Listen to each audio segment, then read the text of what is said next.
અમિતભાઈ શાહનો કાર્યક્રમ ગુજરાતમાં નક્કી થયો ત્યાર પછી પ્રેસ મીડિયાના માધ્યમથી પોતાની જગ્યા પ્રાપ્ત કરે અને અમિતભાઈના આજના વિશ્વ સહકાર દિન નિમિત્તે ઉદ્બોધનમાંથી કોઈ જગ્યા કપાય એવો આશય હોય, એમનો શુદ્ધ આશય તો ક્યારેય હોતો નથી. કારણ કે જેમણે હિન્દુત્વને પાર્લામેન્ટમાં જે રીતે ભાંગ્યું એ પણ સમજીને પાર્લામેન્ટમાં બોલ્યા છે. કારણ કે જો બહાર બોલે તો દેશભરમાંથી આ હિન્દુ સમાજ તરફથી એમના પર પોલીસ કેસ થાય અને એને સામનો કરવો પડે. એટલે એની માનસિકતા આ દેશ વિરોધી, આ હિન્દુત્વ વિરુદ્ધ બોલીને છે. કારણ દેશના કોઈ પણ સમાજ વિરુદ્ધ બોલવું એ સમગ્ર દેશને ચાહે છે.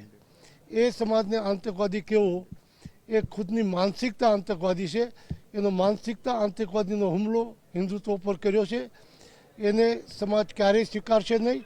હું હિન્દુ છું એનું અમને સૌને ગૌરવ છે. દેશ આખો બોલતો થયો છે.